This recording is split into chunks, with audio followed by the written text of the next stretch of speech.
Baik, sekarang saya akan masuk mulai di lembaran bahasan kita. Sedekah ini Bapak Ibu sekalian yang merupakan bagian yang sangat diperintahkan dalam syariat, ya, hukumnya sunnah. Hukumnya sunnah, bukan kewajiban. Tetapi beruntunglah orang yang menjadikan sedekah sebagai kendaraan dalam hidup dia untuk meraih ridho Tuhannya, untuk juga meraih ridhonya manusia. Karena orang yang dermawan suka bersedekah dicintai oleh Allah, karena Allah perintahkan sedekah itu, dan Allah pun maha dermawan. Dan orang yang dermawan pasti disukai oleh manusia. Bapak Ibu kalau berteman dengan orang yang royal, suka traktir, suka memberi, setiap ketemu ada saja hadiah yang dikasih kepada kita, pasti orang semua suka dengan orang seperti ini. Sebaliknya, lawan daripada dermawan, ya, artinya orang yang suka sedekah adalah orang yang bakhil, pelit. Semua orang yang pelit dibenci sama Allah. Bahkan Bapak Ibu perlu tahu ya, lawan dermawan atau pelit itu bagian dari dosa besar. Dosa besar, bukan dosa saja. Tapi dosa besar kalau orang pelit, dan akan membuat manusia menghindar dari dia. Semua orang tidak suka dengan orang yang pelit. Kalau ada orang mungkin paras wajahnya biasa saja, postur tubuhnya biasa saja, tapi dia sangat dermawan, suka berbagi kepada kita. Bahkan mungkin roti pun yang dia beli satu tetap dibagi dua antara dia sama temannya misalnya. Pastikan orang ini walaupun mungkin kurang secara fisik akan disukai oleh manusia. Dan dia disukai oleh Tuhannya dan akan dapat pahala dengan sedekahnya. Tapi kalau orang cantik, gagah, bahkan punya jabatan yang tinggi pun, tapi kalau dia pelit, bakhil, maka akan dibenci oleh Allah. Karena dosa besar dan dibenci juga oleh manusia. Ya, ini perlu digarisbawahi. Teman-teman kalau ikuti kajian kami, setiap Rabu malam di blog kami itu ada kajian dosa-dosa besar. Salah satu yang disebutkan oleh penulis-penulis buku dosa besar, kami sudah pernah bedah sampai tuntas kurang lebih 120-an kalau tidak salah dosa besar. Imam Az-Zahabi rahimahullah boleh masukkan salah satu babnya bakhil atau pelit dosa besar. Juga Syekh Muhammad Munajjid dalam buku Al-Kabair beliau juga menyebutkan masalah itu. Syekh Muhammad bin Abdul Wahhab yang sedang kami lanjutkan bedahnya sekarang, buku ketiga yang berlanjut sudah 176 kalau tidak salah dosa besar, juga menyebutkan pelit bagian daripada dosa besar. Karena pernah ada seseorang tokoh masyarakat di masa Nabi SAW itu diangkat menjadi kepala suku. Orangnya tampan, bersih, badannya kekar, berwibawa. Kalau dia pakai baju itu kelihatan rapi dan punya kedudukan. Diangkat oleh masyarakatnya atau sukunya menjadi kepala suku. Waktu kepala suku yang sebelumnya meninggal. Lalu ada beberapa anggota kepala suku itu datang kepada Nabi SAW. Nabi tanya, karena kepala suku mereka meninggal, siapa kepala suku kalian sekarang?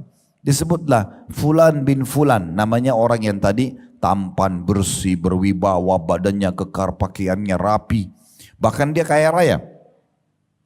Lalu kata Nabi SAW yang ditanya, bagaimana kepribadiannya? Mereka mengatakan dia tampan ya Rasulullah, dia rapi, dia bersih, dia wangi, dia kaya, dia berwibawa, hanya saja pelit, gak suka memberi, perhitungan. Maka Nabi SAW mengatakan semua kebaikan tadi, kelebihan fisik, kedudukan, kekayaan, itu Nabi gak bahas. Itu semua hilang hanya karena perkataan anggota sukunya, tapi sayangnya dia pelit. Kata Nabi SAW, penyakit jiwa apa yang lebih berat daripada pelit itu sendiri? Bapak Ibu sudah tahu belum? Pernah di zaman Nabi Muhammad SAW ada seorang bapak ikut sholat bersama Nabi SAW. Namun subhanallah penampilannya, bajunya lusuh, rambutnya kusut, penampilannya kelihatan tidak terawas dan tidak terurus, seperti orang yang susah. Dan ini biasanya terjadi pada orang yang tidak punya harta. Dia tidak ada uang untuk beli baju, tidak ada uang untuk merawat rambutnya, tidak ada uang untuk menyehatkan tubuhnya, misal. Maka Nabi SAW selepas sholat datang kepada orang tersebut. Pertanyaan pertama Nabi begini, kau punya harta enggak? Orang itu mengatakan, ada ya Rasulullah. Nabi tanya, apa harta kamu? Dia bilang, saya punya kuda, saya punya unta, saya punya domba. Di masa itu, ini berarti orang kaya. Apa kata Nabi SAW? Kalau begitu, mana kamu dari bekas nikmat Allah pada dirimu? Allah nggak suruh kau pakai baju begini, nggak suruh rambutmu berantakan begini. Allah mau kau perlihatkan nikmat Allah pada dirimu. Pakai baju yang layak, sisir rambut yang rapi, ya, tubuh yang segar, penampilan yang bagus. Jangan biarkan citra nama baik kita rusak. Orang lain menilai karena kita tidak bisa merawat diri kita. Kenapa teman-teman sekalian Allah berikan kita rasa gerah, dan di saat kita lagi gerah gak nyaman? Kenapa Allah berikan kita perasaan kalau mandi segar? Bahkan ide kita jadi lebih brilian, kita jadi lebih percaya diri ketemu sama orang. Agar kita selalu mandi, jaga kebersihan itu. Kenapa kita pada saat pakai baju rapi, kita percaya diri? Kenapa kita kalau pakai baju yang robek atau kusut, kita merasa kurang percaya diri? Kenapa kita pada saat wangi mulut, habis sikat gigi, percaya diri bicara sama orang? Kenapa pada saat kita habis makan atau kurang wangi mulutnya, kita tidak percaya diri? Kenapa jenazah dimandikan? Padahal sebentar lagi sudah dibungkus kain kafan akan dimakan oleh tanah. Semua orang tahu. Benda apapun kita masukin ke dalam tanah, ditutup sama tanah, itu akan habis nanti. Ada belatung tanah, ada ulat tanah, habis. Dan Nabi SAW sudah bilang, semua jasad kalian akan dimakan oleh tanah, kecuali tulang ekor kalian yang darinya Allah akan bangkitkan kalian. Tapi kenapa harus dimandikan? Kenapa pakai kain kafan baru? Toh dia sebentar lagi akan hancur badannya. Kenapa kita nggak geletakin aja begitu? Karena Allah mau kita selalu dalam kondisi bersih, rapi, menunjukkan nikmat Allah Subhanahu wa taala. Dan sedekah yang paling afdal adalah sedekah pada diri sendiri. Diri sendiri, kita mulai dari diri kita. Ya. Kata Nabi SAW kepada seorang sahabat yang pernah mengatakan, ya Rasulullah, saya punya harta, dirham. Kalau kita sekarang uang, duit saya ada. Siapa orang yang paling pantas saya sedekahkan? Kata Nabi SAW, dirimu dulu. Diri kita sendiri. Beli pakaian yang pantas, ya. Beli mungkin sabun dan sampo yang bagus, beli sepatu yang bagus, yang penting tidak mubazir, tidak berlebih-lebihan, tapi jangan juga hinakan diri kita. Kita berada di tengah-tengah, sesuai dengan kebutuhan bukan keinginan. Ya. Jadi betul-betul kita harus tahu masalah ini, supaya jangan sampai kita keliru. Ya. Nabi SAW sangat senang kalau ada orang yang berpenampilan, dan beliau sendiri mencontohkan itu, beliau sendiri suka dengan bersih dan rapi. Ya. Dan beliau juga seringkali tampil di hadapan para sahabat dengan rapi dan bersih. Kalau pernah dengar Abu Hanifah rahimahullah, ini salah satu dari 4 imam madhab. Ada Imam Abu Hanifah, Imam Malik, Imam Syafi'i, Imam Ahmad. Ini 4 madhab yang sekarang umat Islam umumnya di dunia mengikuti madhab mereka, ya, atau susunan, ya, hukum syariat yang sudah mereka susun sebagai sebuah panduan bagi umat Islam. Abu Hanifah ini terkenal sekali kalau dia lagi jalan satu tempat wangi, dia bersih, ya, kalau dia tampil pengajian dia selalu coba tampil prima, ya, sebagai contoh bagi orang. Sampai kalau beliau lewat itu orang-orang tahu, oh, Abu Hanifah baru lewat sini karena wanginya tercium. Abu Hanifah ini pernah habis sholat, dia temui ada satu orang di masjidnya yang sama tadi, mirip dengan kejadian Nabi. Orangnya agak kusut penampilannya, kurang rapi. Lalu kata Nabi kata Abu Hanifah, coba kamu pergi ke sejadah saya di mihrab. Kebetulan Abu Hanifah imam masjid di situ. Beliau mengatakan pada orang itu, coba kamu ke mihrab, angkat sejadah saya, di bawahnya ada sebuah kantong, bawa ke sini. Maka orang itu datang ke sana, diambil kantong tersebut lalu dia bawa. Rupanya isinya uang cukup banyak. Maka kata Abu Hanifah, ambillah, perbaikin hidupmu. Sebagai sedekah dari Abu Hanifah. Orang itu mengatakan, wahai imam, kalau imam gitu kita sekarang kiai, ustadz, ya. Wahai imam, saya orang kaya. Abu Hanifah heran, kau orang kaya, tapi kenapa penampilanmu seperti ini? Lalu kata Abu Hanifah menyebutkan hadis Nabi SAW, Inna Allah yuhibbu an yara athara ni'amih ala abdi. Allah suka melihat bekas nikmat pada hambanya. Jadi itu dulu yang perlu diperhatikan, sedekah penting untuk diri sendiri. Yang penting jangan berlebihan dan ingat sumbernya halal. Kemudian yang kedua, mulai dengan orang-orang yang terdekat kepada kita. Karena sahabat tadi bilang, waktu dia bilang, ya Rasulullah saya punya harta, saya punya dirham, siapa yang paling layak saya sedekah? Kata Nabi SAW, dirimu sendiri. Lalu dia bilang, kalau saya masih punya lagi, sudah selesai, kebutuhan saya sudah terpenuhi. Kata Nabi SAW, anakmu. Lalu dia mengatakan, kalau saya masih punya, istrimu. Kalau saya masih punya, pembantumu. Kalau saya masih punya, kata Nabi SAW, engkau lebih tahu setelah itu. Jadi memang bab sedekah ini adalah bab yang diperintahkan sekali dalam agama Islam. Untuk diri kita, untuk lingkungan kita.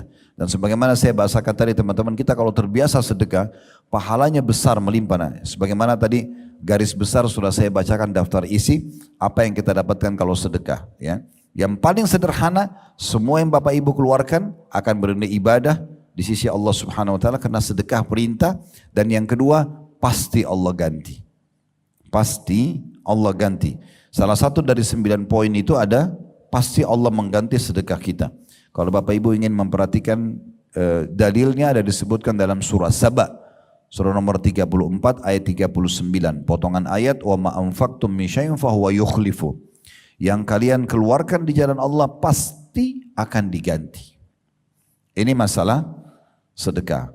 Nah mulai sekarang teman-teman coba jadikan sedekah sebagai sebuah program hidup. Sehingga kita meraih pahalanya, kita meraih balasannya, Allah akan gantikan. Dan mulai dari diri kita, kemudian orang-orang di sekitar kita. Ingat, orang yang dermawan dicintai Allah, sebaliknya lawan dermawan orang yang pelit dibenci oleh Allah, bahkan bagian daripada dosa besar. Baik, kita akan mulai teman-teman di halaman 5, ya, itu ada pengertian sedekah. Apa sebenarnya sedekah itu? Sedekah menurut bahasa atau etimologi kata penulis adalah sebuah kata benda yang dipakai untuk suatu hal yang disedekahkan atau dikeluarkan. Kata tersebut diambil dari unsur huruf sod, dal dan qaf, sodaqah, ya. Dan dari unsur as-sidq atau jujur. Diambilnya kata sedekah karena sedekah itu menunjukkan pada kebenaran atau kejujuran penghambaan kepada Allah. Jadi orang yang sedekah itu mau memberi di jalan Allah itu karena dia jujur dalam memberikan pemberiannya kepada Allah. Selama itu dia jujur, dia mau raih pahalanya, maka itu namanya sedekah. Kalau dia keluarkan riya, tidak dianggap seperti sebuah sedekah. Al-Jurjani, ini salah satu ulama berkata, sedekah adalah sebuah pemberian yang diharapkan ganjarannya dari Allah Subhanahu wa Ta'ala. Artinya kalau orang sedekah hanya untuk dipuji oleh manusia atau tidak berharap dibalas oleh Allah, berarti bukan sedekah. Jadi yang sedang kita bahas pengerucutan makna atau definisi dulu supaya jelas. Jadi semua yang Bapak Ibu keluarkan di jalan Allah atau karena Allah, dan salah satu indikasinya karena dia ingin mengejar pahala dari Allah dan tidak berharap unsur timbal balik. Kita beri makanan, kita beri pakaian, kita beri uang, tidak berharap pujian, tidak berharap balasan dari orang tersebut. Kalau orang itu kita beri makan, dia balas makanan, kita beri pakaian, dia balas pakaian, itu pemberian boleh kita terima, tapi bukan itu target kita. Kalau karena Allah kita tidak akan berharap balasan kecuali dari Allah. Itu makna definisi sedekah di mata para ulama. Kemudian dikatakan sedang Ar-Ragib. Ar-Ragib ini Al-Asfahani, nama seorang ulama juga berkata, sedekah adalah harta yang dikeluarkan oleh manusia dengan maksud ibadah. Jadi kapan dia keluarkan harta bukan niat ibadah, berarti bukan sedekah. Seperti zakat, akan tetapi sedekah itu pada dasarnya disyariatkan untuk suatu perkara yang disunnahkan. Sedangkan zakat untuk suatu hal yang diwajibkan. Jadi kalau zakat kan bagi yang mampu, kalau sedekah itu wajib bagi yang mampu. Kalau sedekah ini itu ya dikeluarkan oleh siapa saja. Kalau zakat itu ada jenis-jenis perincian. Uang, emas, perak dikeluarkan dari jenis yang sama. Kalau Bapak Ibu punya peternakan, kambing, sapi, ya, unta, dikeluarkan dari jenis hewan itu zakatnya. Kalau kita panen hasil perkebunan, dikeluarkan juga dari hasil kebun itu untuk zakatnya. Itu pun ada syarat 2. Syarat mutlak yang pertama haul, masa 1 tahun dari uang yang kita simpan, yang kita investasikan dari hasil panen, ya, dari hasil pertambangan, bisnis dan seterusnya, ada 1 tahun, ada juga kalau perkebunan setiap panen, tapi standar daripada itu 1 tahun. Kemudian ada yang kedua nisab, kadar minimal dia.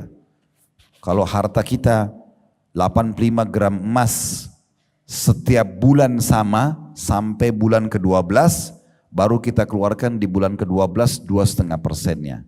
Tapi kalau dalam 12 bulan ini Bapak Ibu sekalian, bulan pertama Januari misalnya, kadar uang kita yang kita simpan dan kita investasi nilainya 85 gram emas.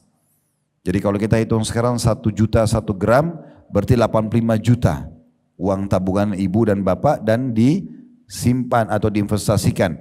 Bulan Januari sama 85 gram emas, bulan Februari sama, Maret sama, terus sampai 12 bulan ke depan, maka nanti di ujungnya bulan ke-12 Bapak Ibu keluarkan 2,5% zakat, ini wajib.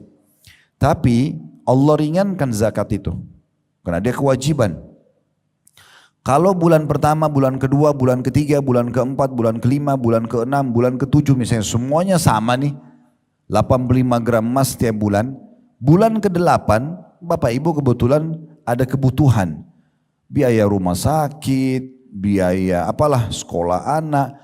Tiba-tiba di bulan ke-8 turun di bawah 85 gram emas. Tadinya uang kita 85 juta ke atas, sekarang sisa 70 juta misalnya. Karena dipakai 15 jutanya untuk kebutuhan di bulan ke-8. Nah di saat itu haulnya Bapak Ibu yang 7 bulan ke belakang batal. Ya, terbatalkan. Kapan mulai lagi dihitung haul untuk zakat? Kalau bulan depan, bulan ke-9 ternyata dia sampai lagi 85 gram emas, mulai dihitung bulan pertama dari haul itu. Begitu kalau zakat hitungannya ya. Tapi kalau sedekah tidak ada haul, tidak ada masa 1 tahun, tidak ada nisab, kadar minimal, tidak ada persentase 2,5%. Bapak Ibu dianjurkan bersedekah bukan setiap hari, setiap saat, setiap ada kesempatan. Lewat sebuah masjid ada kotak amal untuk menerima infak dan sedekahnya jemaah yang lewat karena mau renovasi masjid atau ada kegiatan. Bapak Ibu taruh uang, maka itu sudah dianggap sedekah ya. Dan dalam 1 hari bisa berulang kali kita bersedekah. Contoh misalnya Bapak Ibu ingin mengejar hadis Nabi SAW, siapa yang membangun rumah Allah di muka bumi, maka Allah akan bangunkan baginya istana di surga. Maksudnya siapa yang membangun masjid, ada masjid dekat rumah lagi renovasi, kita lewat pagi hari mau ke rumah sakit ini misalnya, sedekah 10.000 rupiah misalnya, berarti kita sudah dapat istana di surga. Pulang sore kotak amal masih ada karena masjid masih belum selesai, dananya belum cukupi, sedekah lagi, dapat lagi istana di surga. Berulang-ulang kita bisa dapatkan dengan adanya peluang sedekah tersebut ya. Dan Allah subhanahu wa ta'ala itu maha kaya. Allah kalau membalas Bapak Ibu sekalian, bukan kita keluarkan 10.000 Allah kasih 10.000, tidak. Allah akan kasih banyak hal. Bisa Allah kembalikan harta, Allah kasih berlipat-lipat ganda, atau Allah berikan misalkan dengan 10.000 sedekah, kesehatan 1 tahun atau 2 tahun tidak sakit, atau Allah berikan keberkahan, anak jadi bakti, atau tadinya mandul bisa melahirkan, bisa hamil dan seterusnya. Banyak hal yang Allah kasih dari sedekah tersebut. An-Nawawi, ini nama ulama juga, berkata, disebut sebagai sedekah adalah karena ia merupakan sebuah bukti atas kepercayaan pelakunya. Ya, maksudnya percaya kalau ini adalah perintah Allah dan percaya akan ada balasannya. Kebenaran atau dalam kurung sidq, keimanannya baik lahir maupun batin, maka sedekah itu adalah keyakinan dan kebenaran imannya. Ini tentang definisi sedekah. Sekarang kita dengarkan Bapak Ibu sekalian, di halaman selanjutnya yang ke-6, ini penting sekali tentang di antara pendapat para salaf tentang sedekah. Bagaimana orang-orang soleh sebelum kita, salaf maksudnya orang terdahulu sebelum kita, dari kalangan sahabat, dari tabi'in, tabi'in, orang-orang sebelum kita, bagaimana mereka memandang sedekah. Tolong sedikit fokus supaya kita lebih ambil manfaat. Bagaimana mereka memandang sedekah itu, sehingga mereka bisa konsisten selalu bersedekah. Ada persepsi kita nanti yang kita coba perbaikin di Indonesia yang keliru, ya. Maksudnya bukan Indonesia, umumnya umat Islam lah. Kita akan mulai statement pertama diangkat oleh penulis, perkataan Umar radhiyallahu anhu. Beliau mengatakan sesungguhnya amal-amal, maksudnya amal soleh itu saling berbangga-bangga diri. Sholat, haji, ya, bakti sama orang tua, semua saling berbangga diri. Lalu sedekah berkata kepada semua amal soleh yang lain, saya adalah yang paling baik di antara kalian. Berarti menandakan dari statement Umar radhiyallahu anhu ini, sedekah itu kedudukannya bila dibandingkan dengan amal-amal soleh yang lain ini sangat tinggi. Karena dia menunjukkan bukti keimanan seseorang hamba kalau Tuhannya memerintahkan dan akan memberikan balasan. Kemudian statement yang kedua, Abdul Aziz bin Umair rahimahullah berkata, solat itu akan menyampaikan dirimu setengah perjalanan. Puasa menyampaikan dirimu kepada pintu sang raja.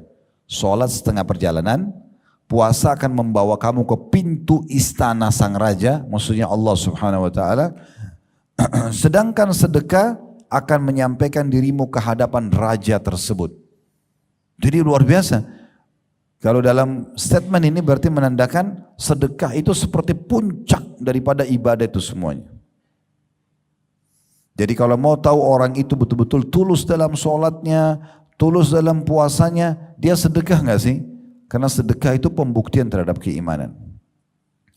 Ibnu Abi Al-Ja'ad, ini nama seorang seorang salaf, orang soleh berkata, sesungguhnya sedekah itu benar-benar menghilangkan 70 pintu keburukan. Jadi satu kali sedekah, itu sudah cukup Allah hilangkan dari kita 70 pintu keburukan yang bisa menimpa kita.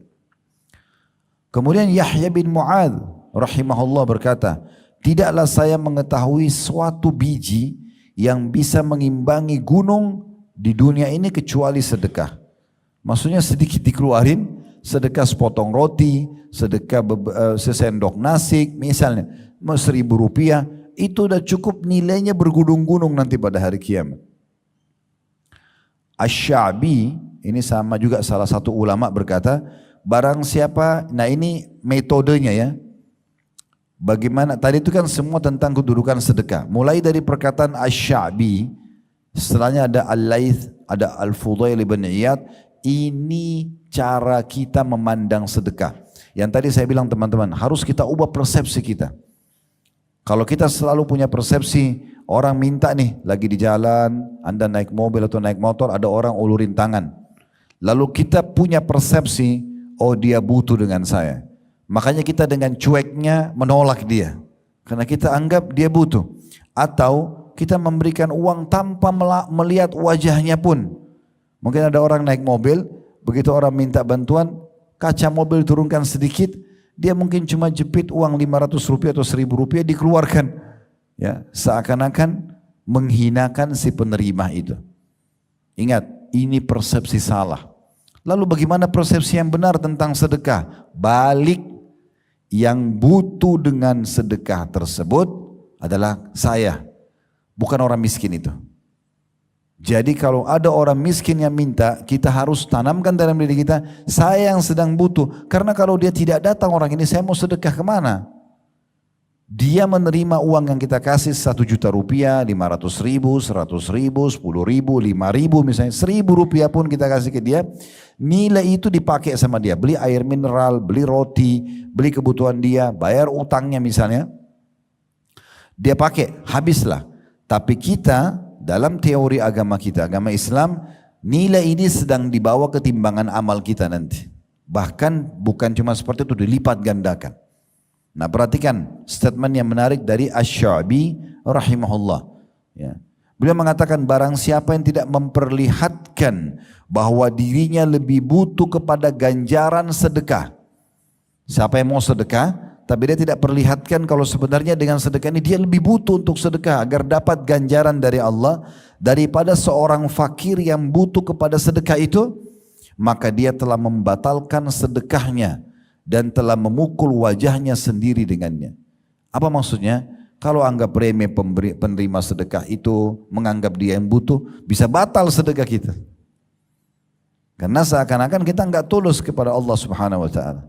Tidak usah lihat siapa yang minta, tapi pada saat ada yang minta, salah satu ciri yang ciri Nabi Muhammad SAW dan beliau jadikan sebagai contoh buat umatnya, beliau tidak pernah menolak siapapun yang minta. Tidak pernah menolak. Beliau berikan semampunya. Sehingga tertanam dalam hatinya sifat kedermawanan. Dengan penuh keyakinan bahwasanya Allah melihat. Dan apa yang saya sedekahkan bukti keimanan saya dan pasti Allah ganti. Baik, kita dengarkan sekarang statement yang lain yang mengajarkan kita tentang apa tadi yang saya bahasakan, metode atau pemahaman yang harus kita tanamkan dalam bersedekah. Al-Laits ibn Sa'ad rahimahullah pernah berkata begini, barang siapa yang telah mengambil dariku suatu sedekah atau hadiah, kalau aku siapkan uang untuk sedekah atau hadiah, lalu dia terima, ada orang yang menerima itu, maka hak dirinya atas diriku adalah lebih besar daripada hak diriku atas dirinya. Dia lebih berhak untuk aku hormati, ya, untuk aku terima kasih pada dia, orang miskin itu. Kenapa? Karena dia, orang miskin atau orang yang minta yang sudah kita berikan sedekah, telah menerima apa yang telah aku korbankan kepada Allah. Perhatikan baik-baik. Kalau persepsi ini kita tanamkan teman-teman, kita malah yang keluar cari mana itu orang miskin. Kita nggak nunggu orang minta. Tapi kalau tidak begitu persepsi seperti ini, maka yang terjadi orang datang pun Allah gerakkan orang itu datang untuk minta, kita masih nolak. Kita anggap dia yang butuh, padahal sebenarnya kita yang butuh. Persepsi ini penting sekali. Jadi sekali lagi kalau kita tanamkan dalam diri kita, kita yang butuh, maka kita akan cari kantong-kantong sedekah itu. Saya perkuat dengan sedikit, kita tinggalkan dulu buku kita. Abdullah bin Umar, Abdullah bin Abbas radhiyallahu anhum ajma'in, beliau di depan rumahnya setiap hari kalau beliau mau keluar pagi ada orang-orang miskin lagi minta. Maka beliau kasih semuanya. Satu waktu pernah beliau keluar tidak ada orang-orang miskin itu. Tidak ada. Maka dia keluar dan mencari di mana orang-orang miskin itu. Dicari sama dia untuk diberikan sedekah. Ingat, pahala sedekah pun bertingkat-tingkat Bapak Ibu sekalian. Kalau seandainya ada orang begini, dia didatangi orang fakir, minta dikasih sama dia. Itu level sedekah. Ada nggak yang lebih tinggi? Ada. Apa itu? Bapak ibu yang keluar cari orang miskin itu. Memang kita keluar bawa uang, ingin sedekah. Itu puncak daripada pahala sedekah. Kalau bapak ibu hanya tunggu orang yang datang minta kepada kita.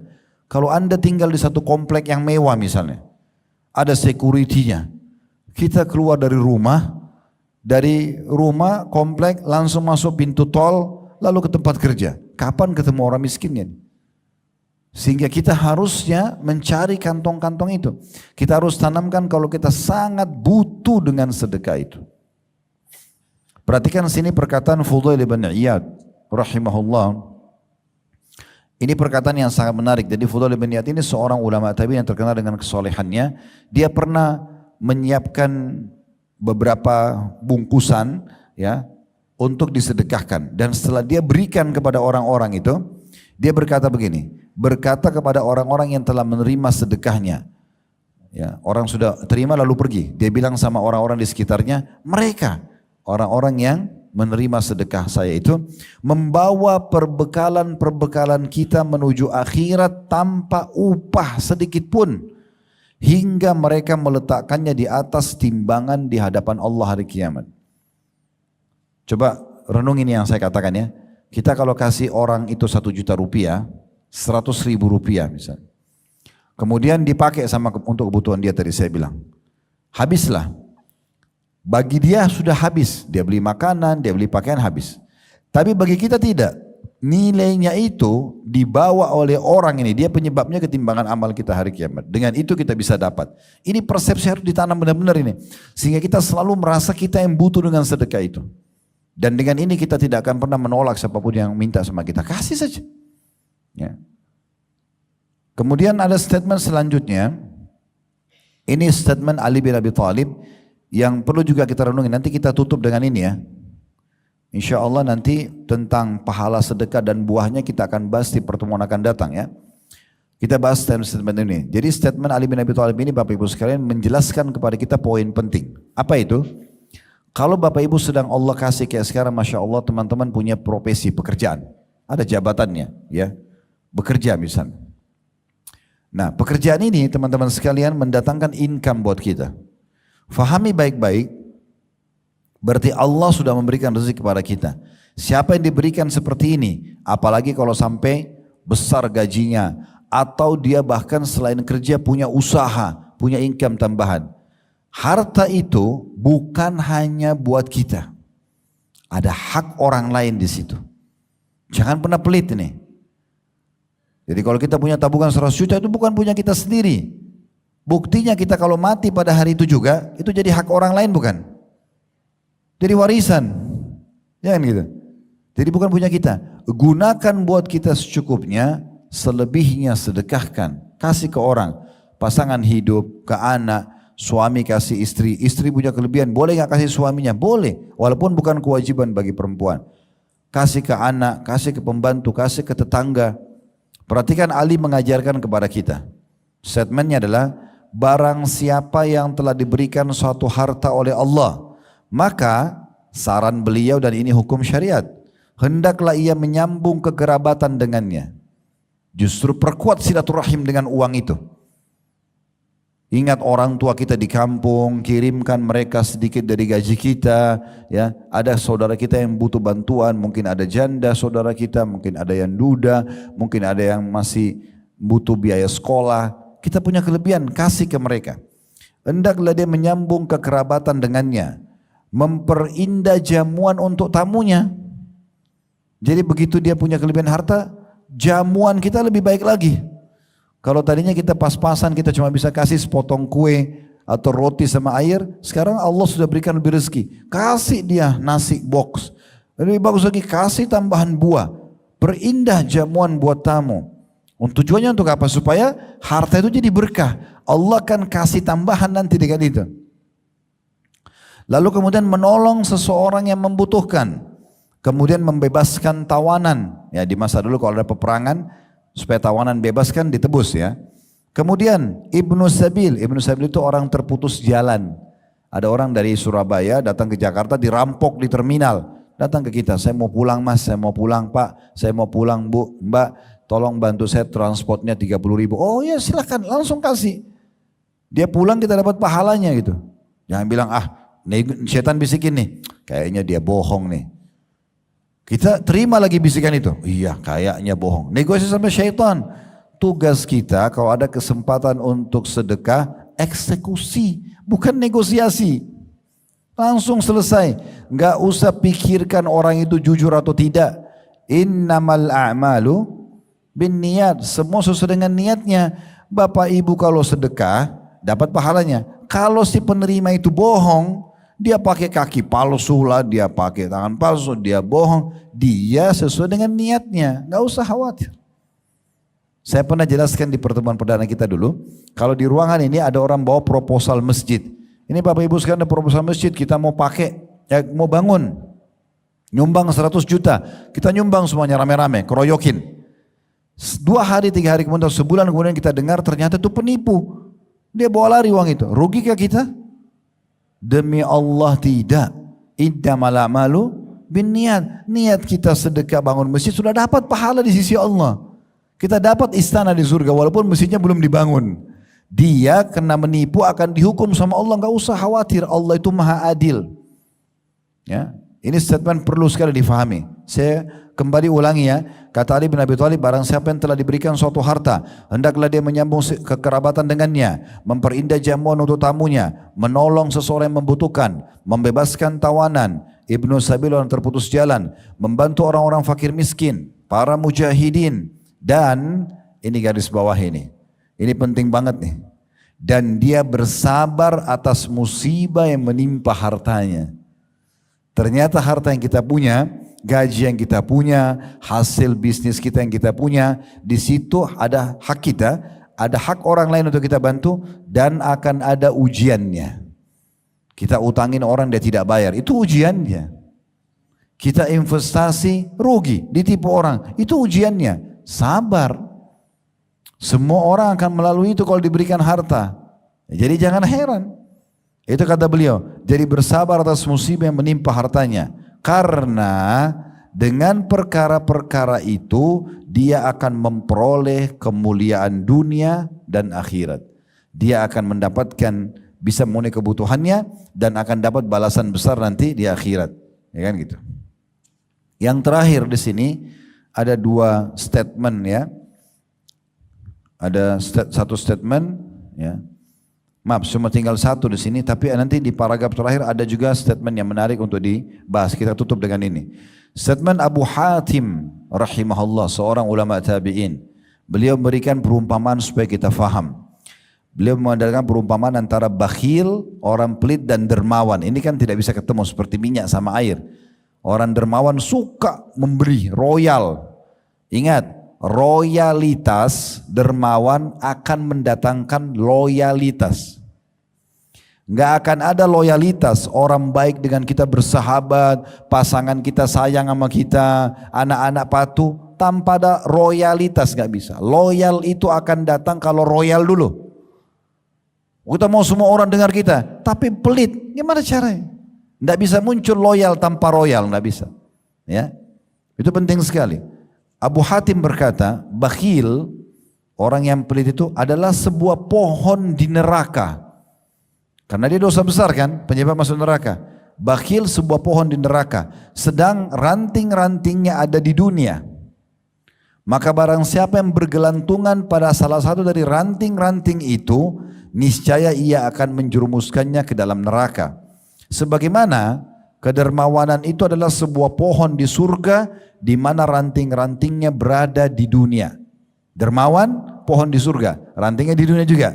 Dan barang siapa yang bergelantungan pada salah satu ranting-rantingnya, niscaya ia akan membawanya ke surga. Dan surga itu adalah tempat orang-orang dermawan. Apa maksudnya?